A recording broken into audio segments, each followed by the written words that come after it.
Hello guys. आपको पता होगा कि इंडिया वर्ल्ड का नंबर 3 बीफ एक्सपोर्टर कंट्री है। इसका मतलब होता है कि कोई देश किसी को भी गाय या फिर भैंस का मांस निर्यात करता है दूसरे कंट्री को देता है।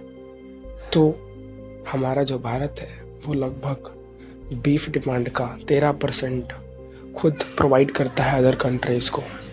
पर सवाल ये उठता है कि हम तो गाय को माता मानते हैं, भैंसों से दूध मिलता है, भला उनको क्यों काटेंगे।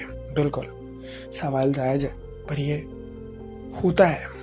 अब कैसे होता है वो समझते हैं। देखिए, जब कोई भी गाय या फिर भैंस किसी भी डेयरी फार्म या फिर किसी भी लोकल डेयरी फार्म में रहती है तो उसका प्रयोग हो जाने तक हम उसे रखते हैं और फिर उसे हम 2 तरीके से बाहर कर देते हैं।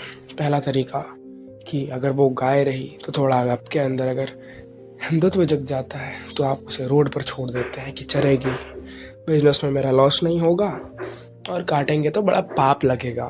कुछ इस तरीके की मानसिकता से उसे रोड पर छोड़ दिया जाता है। कुछ दूसरी मानसिकता होती है जो सोचती है कि यार इसको दे देंगे, भला वो क्यों लेगा आपकी गाय या फिर भैंस, क्यों लेगा वो जो दूध नहीं देती है। वो इसलिए लेगा ताकि वो लोकल जो बीफ कंज्यूमर्स होते हैं वो बीफ खा सके, तब वो लेता है। एंड देन वो दूसरे किसी भी जो बीफ खाते हैं, फॉर एग्जांपल्स मुस्लिम हो गए, क्रिश्चियन हो गए, उन्हें बेच देते हैं। उसके बाद जो सेकंड ऑप्शन होता है वो होता है बचर हाउस, मीन्स कत्ल खाने।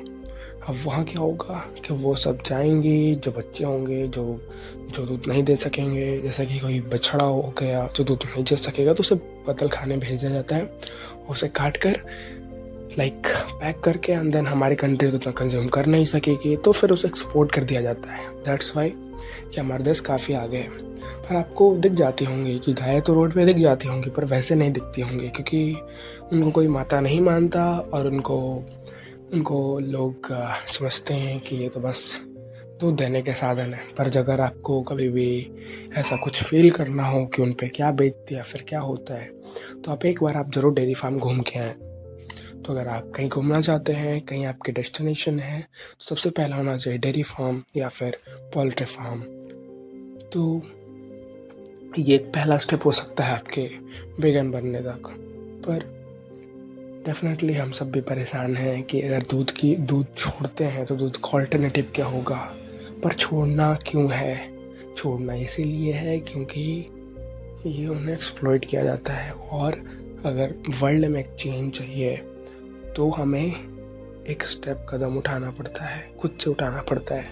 और जब सभी उठाने लगे तो वो चेंज दिखने लगता है। पर कहते हैं ना कि लड़ो या फिर सड़ो। तो इन्वायरमेंटल चेंजेस बहुत सारे आते हैं due to this. So I think consumption of milk should be stopped.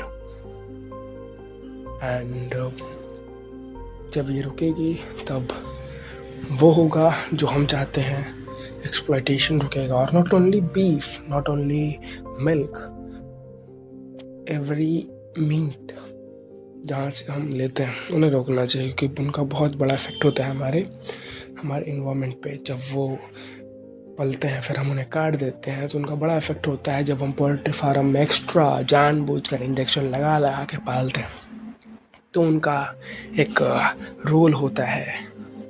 तो बस यही होता है। अगर आपके पास कोई मिल्क का ऑल्टरनेटिव्स है सोया मिल्क के अलावा, तो आप ज़रूर कमेंट कर सकते हैं। फिर अगर आप खुद रिसर्च कर रहे हैं और अगर आप चाहते हैं कि मैं मिल्क का ऑल्टरनेटिव खोजूं, तो बिल्कुल आप अपने हद से रिसर्च कीजिए, आप अपने तरीके से कीजिए।